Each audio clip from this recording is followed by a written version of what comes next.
Whether it's the United States, Canada, our relationship, or the world, including Iran, I wanted to find perspective on these topics, and what better person to talk to than my friend Jan Jekielek, the host of American Thought Leaders.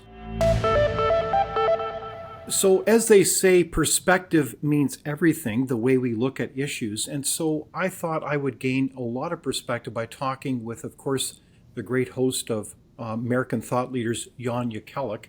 So, a warm welcome to you, Jan. David, it's so great to be on with you finally.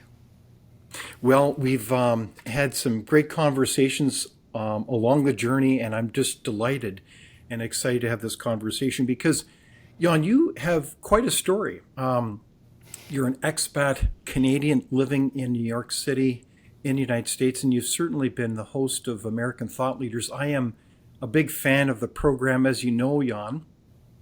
So I thought, well, let's go to the basics. I'd love to find out more about your story. How did you end up as the host of American Thought Leaders? That is a fantastic question. Well, here we go. I've been working at the Epoch Times for almost 20 years now, but back in 2018 and 2019, something really dawned on me, and that was that the information that Canada was getting from the United States was highly problematic. And this is what I would call the information in the legacy media about what was happening in the United States. Specifically, it had to do around this narrative that the presidential candidate originally and then the president of the United States himself was a Russian asset. This is now called Russiagate. Back in the day at Epoch Times in the U.S., it was called Spygate. But just this crazy narrative, right, that really didn't make sense, even from the very beginning, based on unsubstantiated claims. Epoch Times was reporting on this honestly, but if you were in Canada, it was a lot harder to. It was hard in the U.S. to basically take in media that were trying to report on this honestly, but in Canada it was even more difficult. And myself, I was actually on a kind of journey already where I was trying to understand how America worked. There was this whole Tea Party movement that had played a significant role in bringing, in the 2016 election, and to everyone's surprise, President Trump winning. I'd heard all sorts of crazy things about it. So I was going out and trying to understand who these people were, what they really stood for, and was learning all sorts of fascinating new things that from a Canadian perspective were frankly, would be difficult to fathom unless you were actually doing it and doing the learning yourself and reporting yourself. And so at that point, I decided that, podcasts and this sort of thing were becoming, a big deal. And we had this interest in doing some kind of video work. So I jumped in and I started a show in early 2019, which we called American Thought Leaders, with the idea of, trying to explain what these American thought leaders were actually thinking, how they were influencing decision-making and policy, because this was so different from what I had been discovering from what the prevailing overarching narratives of the time were, especially around this Russiagate issue. Okay, so you were actually trying to do real journalism and reporting that was very factual, evidence-based. Is that right? Well, absolutely. And in fact, I think you might be familiar, David, back in the day, about 25 years ago, we were founded by Chinese Americans, people who had come out of China after Tiananmen Square in '89, after the massacre, made it to, in this case, it was to Atlanta, Georgia, where in 1999, they decided they were going to basically take a stand, and a journalistic stand, because the Chinese regime at that time had started persecuting the Falun Gong spiritual group or meditation practice, and similarly to the Tiananmen time, but much more aggressively, there was this huge demonization campaign that was going on. And frankly, a lot of all the media, so-called media in communist China, are of course controlled by the state. They're propaganda organs. But many American and Canadian and frankly in the world, journalistic institutions somehow didn't realize this and were taking that information from the state as if it were factual, giving it the benefit of the doubt. And so these people thought to themselves, hey, we're in a free country. There's a First Amendment here. We can actually tell the story of these people. And actually, initially they did it for Chinese Americans and Chinese. They started in Chinese. It was another 3 years before, it became obvious with its massive success that they realized we should do this in English as well, because so many things we have wrong about China. It's almost, you can't even count how many things. Like the narratives, it was Kissinger doctrine time. We were supposed to believe that if we pump enough cash into communist China, it's going to become a democracy. Whereas, at Epoch Times, people understood, no, there's rules that, people put into prison with the express purpose of, re-educating them. The deaths of those people will be ruled as suicides because you're allowed to use whatever method to basically work on them, to re-educate them, to transform them, as it was horribly called. And so, and this is completely different from most people believed about China. People were saying, oh, it's almost a democracy. Invest, get the market, right? So that's how we were born. But it's a remarkable birth because it sounds like your foundational principles were following the truth and telling the truth in evidence. And there's always a healthy debate about what that is. But you were daring to exercise, what is it again? Oh, yeah, critical thinking skills and being able to follow the facts. And so I really admire that. So I want to thank you very much for your kind of leadership and service, because I would tell you that you've been hosting the program since 2019, and certainly for me personally, Jan, I would say that, and I know so many of my friends or colleagues would say, your program has been a very important program that has frankly guided many people on the issues. Were you surprised by, well, frankly, the audience response to the things that you were talking about? Like I remember during COVID-19, as an example, you were really asking not only about Russiagate, but all the assertions that were being made during COVID-19. Were you surprised by the audience surprise to this, or response to your talk?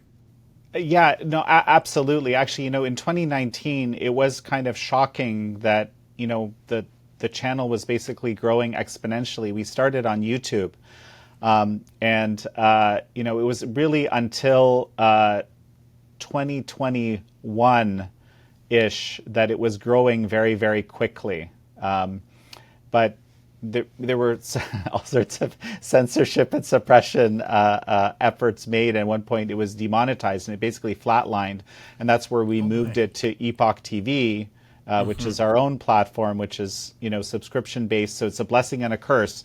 The blessing was no censorship of any sort, but the curse was that you have to be a subscriber to watch, right? And so this has been actually a very difficult process to try to figure out how to make this work, how to kind of get the information out to people in a climate where there's this huge interest in not having alternative information available. So yes, I think it did start with Russiagate in terms of this program anyway. But I'll mention one thing to you, actually, David. I think this is actually one of the huge, I guess, benefits of having been started by Falun Gong practitioners, where the principles are truthfulness, compassion, and forbearance, the core principles that every practitioner strives to live by, as I understand it. Truth is the first one, and it really, I do think that really animated our purpose and our commitment. So no one purports to have the whole truth, I hope, right? The question is, are you seeking it and open-minded to whatever you will find, even if it happens to be quite inconvenient to what you already believe or the things you found in the past, or your political agenda if you happen to have one, which I didn't. So, but basically, truth seeking became a rare thing, and I think that's part of the reason why this channel was so successful. Even as it transitioned into Epoch TV, a whole bunch of people sort of followed off of YouTube onto the Epoch's own platform. Well done. Well, I'm certainly excited about our opportunity to have this conversation over virtual coffee, if you will, as we talk about so many major issues that are in play, both in the United States and Canada and around the world. So I want to begin a little bit with your story. I mean, you have, as a Canadian, lived right across the country, whether it's been in Toronto to Edmonton to Newfoundland.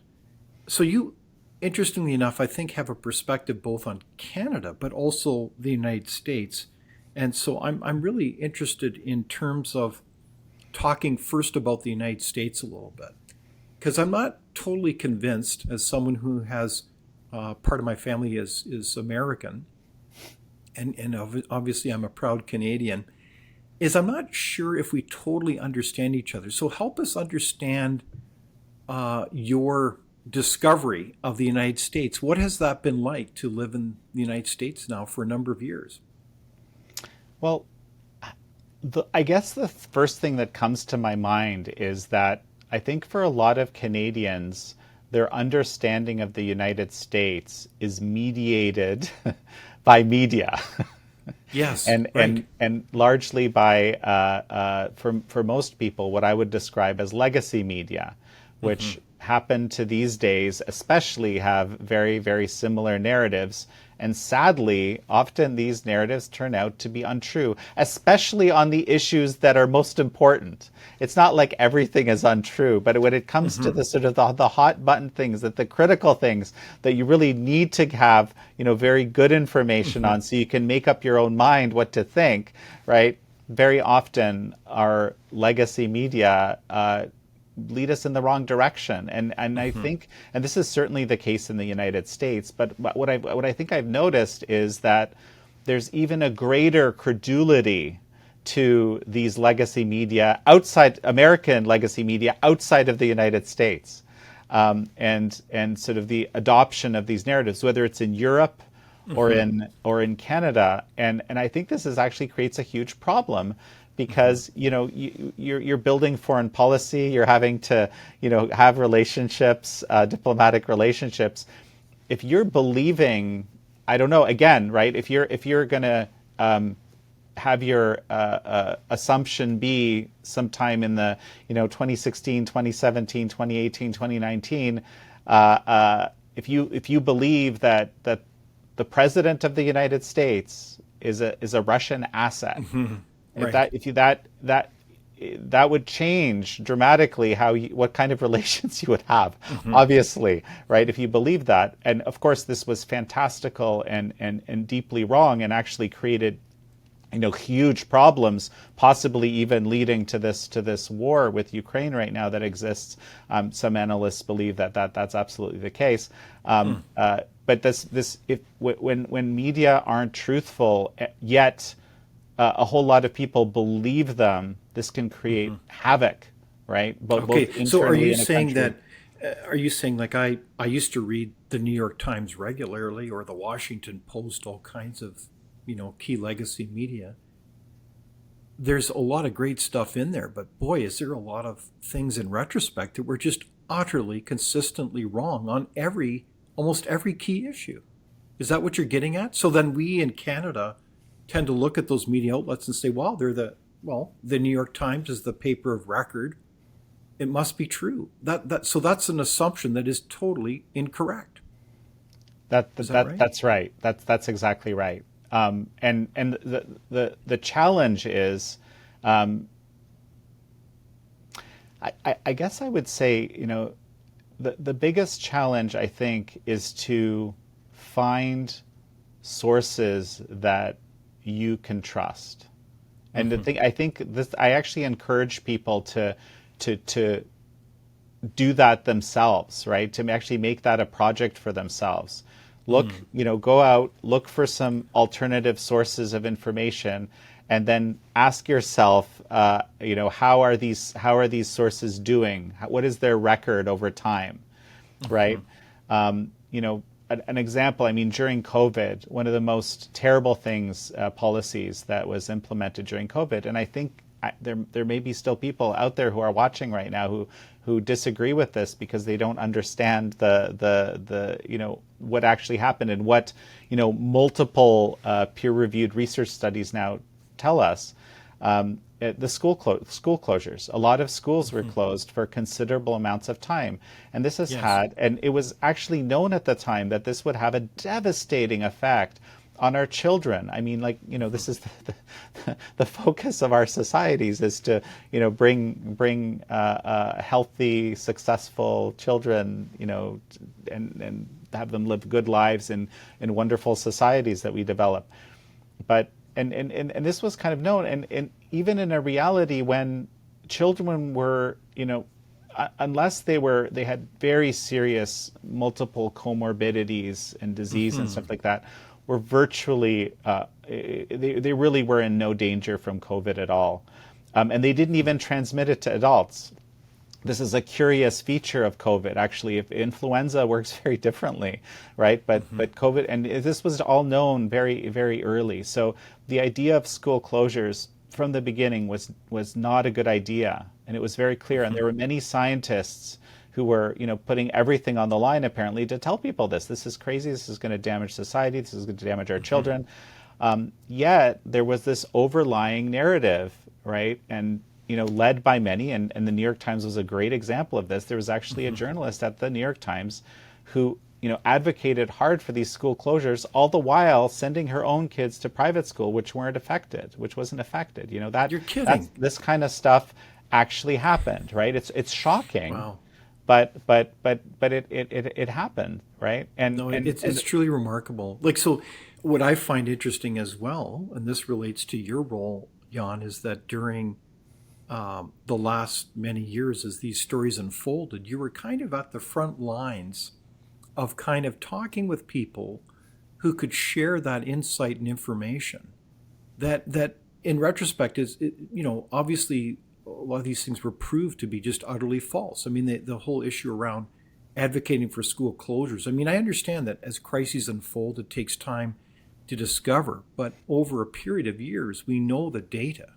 But, there's never really been a kind of a reckoning of that kind of information, those decisions. So for me, part of this is, what are the lessons learned around the importance of the media, Jan? Like, doesn't this underline the significant role that they've played? At the same time, we know that there was a particular segment of the population that was vulnerable. But I did want to move on in terms of the discussion about the United States. And I want you to help us understand, Jan, about the last most recent election. Because in Canada, we have a lot of Canadians that have a real difficult time appreciating, to put it politely, Donald Trump, the President of the United States. And it's almost a visceral negative reaction, to put it politely. So why was he elected by Americans? What is your summary in brief on that? Well, first of all, if I may, right, I think that by repeatedly calling Canada the 51st state and sort of advocating for it to become the 51st state, I think Trump single-handedly kind of brought back to life whatever it was there in terms of Canadian nationalism. Yes. Canada's, it says, has been, I think, described even by the former prime minister as a post-nationalist state or something of this nature, right? But it turns out, no, there is actually nationalism. But there's some very patriotic Canadians. Yes. It takes being called the 51st state, right, to activate that. There's multiple reasons. Right. One of the reasons was, and this is the biggest reason, is that the Trump agenda was largely made up of things that had a majority interest. And I mean, that sounds maybe kind of obvious, right? But, basically reducing regulations so the economy can, do better, energy independence for America. Parental rights was a big one. I I could go on, but a lot of, I mean, parental rights is kind of what you call an 80-20 issue. And the opposition party was basically had picked issues in many cases which were just kind of unpopular among the majority of among most Americans. There, at different levels. So I think that's part of the story. Okay, so can I just clarify? So what Yeah. you mean by parental rights, Jan, help us understand, is that in the United States there was the same phenomenon as in Canada, where parents want to be in the loop. They want to be well informed about what their children are being taught. So in the United States, there was a huge backlash against school administrators and teachers starting to talk about their child's gender without their knowledge as parents. So Right. that's an example of issues. As a great example, and this is actually one of the so-called silver linings of COVID, was that a lot of education moved virtual, right? So parents Yes. actually started watching what kids were being taught without the teachers knowing, and some of these things were, basically, encouraging them to explore their gender identity and all this kind of stuff. And like, for most parents, I mean, I don't know what the situation is in Canada, to be perfectly honest, but certainly in the U.S., for most parents, that's kind of not the teacher's business, and Of not course. something the Yeah, teacher it's should the be same involved issue. in. And this is something the parents are supposed to be kind of in charge of. And hey, I didn't get, we never talked about that, right? And then there were even, there were many approaches where this was deliberately hidden from parents, right? So anyway, that's an example. There's a whole there's a whole huge nonprofit that built itself up called Moms for Liberty, out of nothing into a giant nonprofit over the course of something like 3 years, just simply around this issue, parental rights, because so many people. It was a more on the right issue, but it wasn't by no means an exclusively. It was an issue that basically was quite bipartisan, as an example. So that's one reason. But another reason was because of there was this sort of obsession with destroying the man who would become president, who would be elected with the popular vote for the first time. I don't think it had happened with a Republican in a great many years. There was these, and there were just really crazy attempts to destroy him. There was something called, the Trump hush money case, is the sort of the colloquial way it's dubbed. It had to do with payoffs to a porn star, Stormy Daniels' alleged payoffs, and just I mean basically the best way to describe it, I think Alan Dershowitz describes it well. I've had him on the show talking about this particular case. It was really like the crime was invented for Trump. There was no crime of this nature. They had to kind of really contort the law to actually find something that they could charge with him criminally. And there's big questions about whether it's even legitimate to this day. And I mean, there were many cases, and it became incredibly obvious to the American people, even as this was covered on legacy media, that basically he was being lawfared and not tried for reasonable things, and that actually shifted his popularity. Yeah. Okay, so just to clarify, so from the Canadian perspective, because all our wire services on our legacy media are from the Associated Press, New York Times, Bloomberg, Washington Post. So our impression is that you elected in the United States a convicted felon, a criminal. But you're saying that, like, Alan Dershowitz is certainly one of the leading legal scholars, in the United States. That's not what your impression is. He was being actively lawfared. You mean using the law as a weapon against your political opponent to put them in jail? So that's not true, is it? Jan, help us understand this.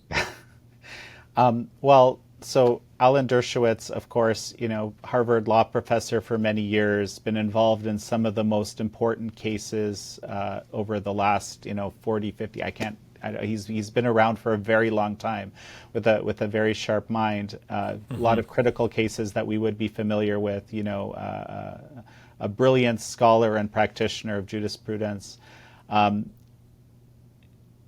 he actually himself got in a lot of trouble because he represented Trump at one point, and that actually really harmed his career significantly. And there were Wow. whole, there were attempts to, basically blacklist him and prevent him, to some extent successful. He describes this case, the Trump hush money case, as the worst case he's seen in 60 years of, of being involved in the legal profession. Because I mean, it was just so extreme. And when, again, we could spend a whole episode talking about Sure. the Sure. complication of the legal theory used to try to do this. I actually was to successfully do this in the end. Was it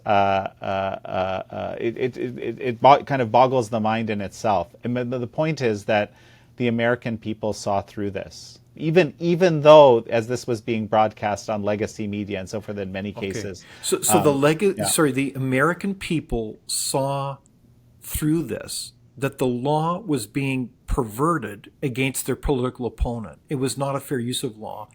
And so, yeah, so for a lot of Canadians, this would be just an utter shock. So Donald Trump gets elected because he's choosing the most popular policy issues. So what role did open borders play? Like, the Biden administration had, in effect, open borders, correct, Jan? Was that an issue? I mean, I don't tend to use the term open borders myself. But what was the case? Let me explain what was the case.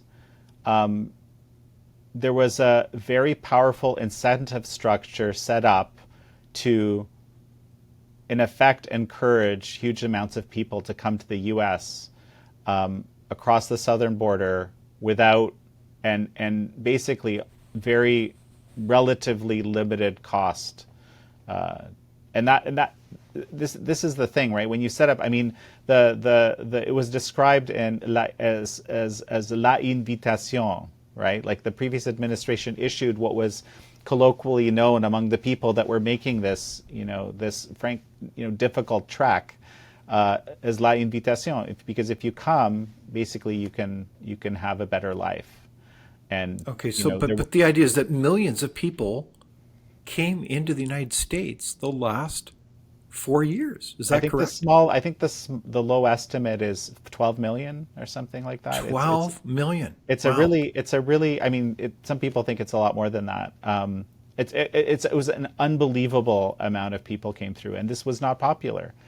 Okay, so in the United States, then, these riots that we're seeing in different cities like Los Angeles, is that part of what they're reacting to? Is illegal immigrants, or are they? Is it organic, or is it all being facilitated and funded by different parties? What's So your impression there? we're exploring this right now, and there's a number of people doing research on this. I know that we actually we spoke with the FBI, who are looking into actually various connections. No, it absolutely looks like there's very little spontaneous about these riots. Yeah, it would be the right term. It looks like they're funded. It looks like they're funded by, basically very left-leaning organizations of a variety of sorts. There's some of the funding is definitely coming from highly Chinese Communist Party aligned institutions, Oh, and we're just kind of digging in to try to figure out all the dimensions of that. But no, these are highly coordinated. I mean, and they're transparently highly coordinated by some very prominent people. Like, for example, and this is might sound curious, but the head of the teachers, the largest teachers union in the country, Randy Weingarten, is is very prominently one of the people that's supporting this and presumably organizing. As an okay. So example, yeah. is that a popular issue then? Is to enable more illegal immigrants in the United States? Freudian slip here, but would that not be an unpopular issue to stand by? Again, is this a bad choice by the opposition party? The name for these rallies is No Kings, and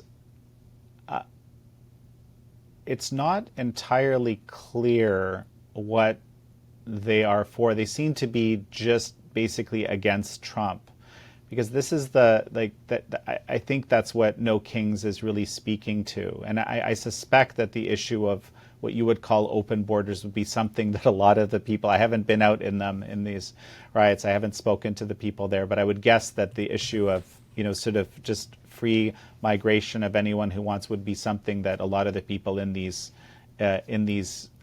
protest riot groups would get behind. But I think the sort of the unifying theme, again, as it seems to have been all along, there's this relatively small portion of the population that is deeply against Trump specifically, and I think that's why it's called No Kings. Because they're sort of implying that somehow he's the king. I'm not clear on why, because he really was elected into a popular mandate, unquestionably. But here we are, and it's certainly they're certainly quite distracting to a lot of other very significant developments, especially on the international stage right now. Okay, so in the case of opposition to Donald Trump, is it really personal or is it his policies? And if so, why is there such deep opposition in certain circles against, well, policies that are, I mean, Donald Trump would claim they're trying to rebuild the middle class, rebuild opportunities for working people. Instead of offshoring jobs to Timbuktu, they want to repatriate jobs back to the United States and bring back prosperity. So who would be against that? It almost seems like apple pie, doesn't it? I'm gonna read you. I got this note actually from one of the press people over at the U.S. Treasury just moments before we started this interview, and so this is the Treasury Secretary basically saying, thanks to the president's pro-growth, America First policies, real wages for hourly workers are up nearly 2% in the first 5 months of the second term, the strongest growth in 60 years. Okay, in 60 years. In 60 years. Now, of course, they're we can go check those numbers, right? But that is an astonishing development. I mean, I had E.J. Antony, who's the chief economist over at the Heritage Foundation, on the show. That'll come out in a few days. And basically the economic numbers are kind of a huge, they've managed to achieve in just a few months a huge positive shift. One of the biggest things specifically is reining in inflation, right? Both elements. They're on the one hand, people are taking home a little bit more money. On the other hand, that money is going further, quite a bit, actually, even within a few months. So, and this is, I think, the president and the administration trying to make good on their campaign promises. Again, the economy, it's a kind of an issue that spans partisan divides largely. But this is his base, right? Of support. That's why he's pursuing these policies. Is that correct? Well, it is, but it's also, here's something that's interesting. Prior to 2016, it was the standard practice of every presidential candidate to candidate on being tough on, to campaign on being tough on China. Okay, I know this because I was watching it, and they would campaign on it, and then they would win the election, and then they would do the opposite. This is what happened. And so when Trump also campaigned in 2016 on being tough on China, and I didn't assume that it would be any different from the past. It was just seemed to be a thing that you had to do as a presidential candidate in the United States. However, Trump did something shocking to me, which was that he actually enacted his campaign promises. And I think this is something. It's kind of a very interesting phenomenon, which I don't know if frankly Trump gets enough credit for, certainly internationally, in that he makes these promises to his elector, the people that are going to be electing him. And then he makes a real serious point of trying to realize that. And I remember, he hired Peter Navarro into the administration, and when I saw that, I knew he was serious, because Indeed, Peter yeah. Navarro was someone who was, incredibly serious about the China threat, and also like wouldn't be deterred even by someone as strong as of a personality as President Trump. So he clearly wanted to be tough on China. I was stunned Indeed. at that.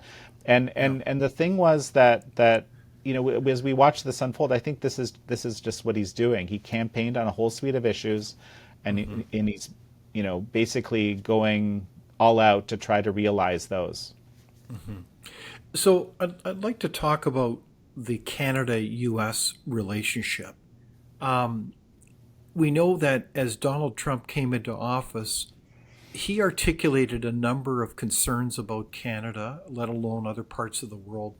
They related to, well, security issues, the whole notion that is Canada really a kind of a soft underbelly for Communist Party influence from China, drug production in terms of fentanyl labs, and there's certainly been many of them that are being closed now. But you also have the whole call out of Canada as a defense laggard and not a NATO party, and that's true. But also calling for, quote, free trade and implementing this policy of tariffs and trying to reset trading relationships around the world. And you were at so-called Liberation Day. You were at the White House. You observe what's going on. So help us understand, Jan, what's really going on with these policies of tariffs. Like, do they really help anybody, or what's really the agenda here from your perspective? So, as best as I can tell at this point, there's a couple of things going on simultaneously. Okay, one of them is that the U.S. has had, let's say, a much more free trade approach to basically every other country than most countries have had towards it. And Trump perceives that as being unfair, and frankly, the people that elected him also perceive it in significant part as being unfair. So he's looking to fix that. Okay, that's one. But two, he's also looking to use tariffs as a tool to one, create fairer trade practices, and two, to, I actually think, very specifically rein in China, which is by far the most egregious violator of, basically the norms of the global trade structure. See, the U.S., invited communist China into the World Trade Organization back in 2001. Basically said, we're not gonna have the same requirements everyone else has, and we're gonna trust you that you're gonna do your best to fulfill the realities. And what did China do? They followed absolutely nothing of it, and largely have never been taken to task. It's hard to believe this, but and it may be a slight bit of hyperbole for me to say that, but in essence, they just basically stepped into the system and behaved like kind of a deeply abusive spouse, so to speak. And so if you're trying to fix trade, China is your prime target. And the other side of the coin is, of course, that communist China, to use Xi Jinping's own language, is waging a people's war against America. It views America as its greatest adversary. It's seeking to subvert it. So there's multiple things happening here, and of course, it's used trade as one of its weapons in something that it calls unrestricted warfare, essentially using all possible means that are non-conventional warfare to, in effect, wage warfare, to damage the country. And a great example, and this is something that's come up in the U.S.-Canada relationship, is the use of fentanyl as a way to kill Americans, quite frankly, right? And I don't know, and just if I want to qualify that, right? like why do we believe that's the case? Because in a totalitarian society, which communist China is, and as we kind of we discovered looking at actually through Canadian relationships between Chinese organized crime and state security and political influence and the wealthy business tycoons, something that's called the unholy trinity, that actually came from studying how the Chinese were operating in Canada, I think through Vancouver originally. Indeed. Yeah. The so-called Vancouver model, isn't it? Right, right. Um, in effect, China has basically operated under the Communist Party in this very, very pernicious, destructive way, and unfortunately, to get back to your other point earlier, that Canada, and to be fair, right, neither the U.S. or Canada have been particularly good at dealing with it, but Canada has been worse, and it's become more of a security liability. And a number of guests on my show have talked about this, and notably Cleo Pascal, who's an expert on Chinese influence in the Asia Pacific, who is Canadian, but she would tell you in quite a lot of detail why Canada right now is a net security detractor for America. Okay, so in that context, it almost seems like in Canada we don't really understand this dynamic in terms of what's going on right beneath our noses in terms of security issues, but also how our key ally, in this case the United States, perceives this and recognizes this as a real security problem. So, well, absolutely. And I mean, an example, and this is something, through the wonderful Canadian journalist Sam Cooper, who, I follow quite closely. He's been able to document the fact that since the southern border has closed, and I might add that the within a few months, the Trump administration was able to accomplish something which had been described for years as completely impossible, which is, basically lower the numbers of border crossings. I mean, exponentially. Exponentially isn't the right term, but almost to zero from relatively speaking. Indeed. Yes. But what the effect of that is that a lot of the fentanyl activities have started actually shifting to the northern side, so to speak. And this is just so there's no precise numbers of this, but the effect is real, Sam tells me.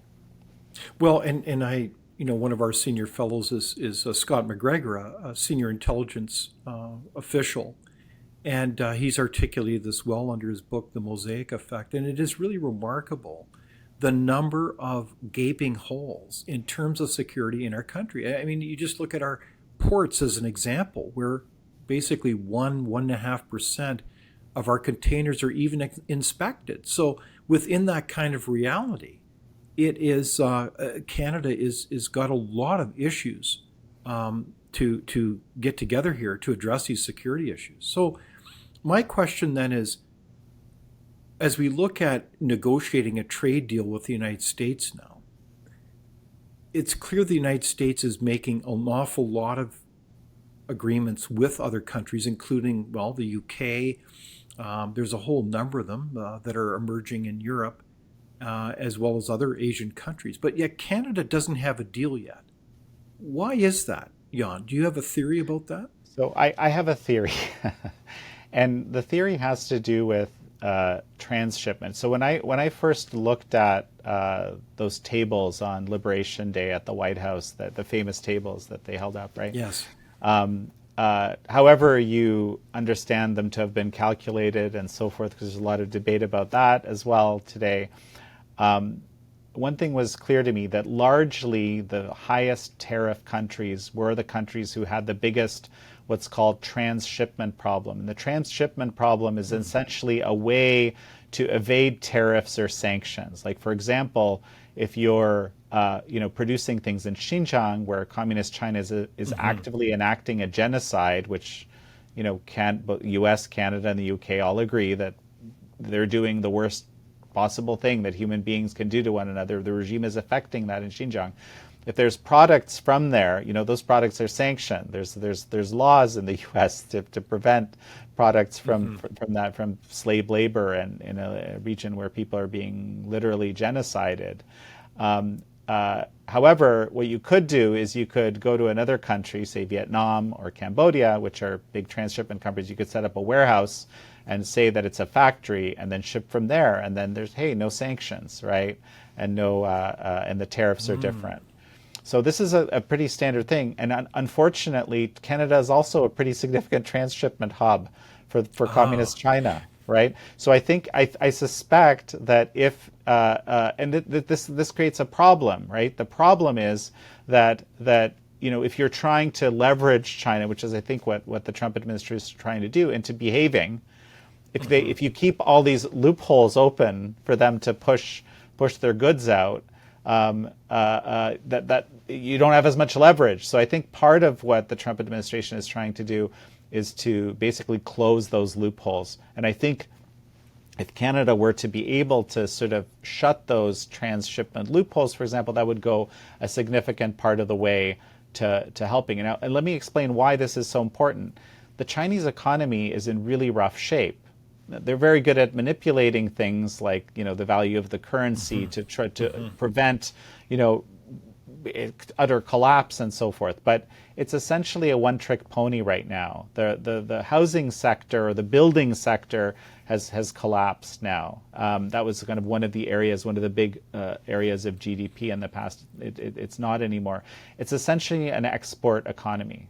Okay, so in order for the Chinese economy to continue to function, they need to sell a whole whack of goods to wherever is possible. And as the U.S. put up tariffs, what did they do? They started flooding Europe.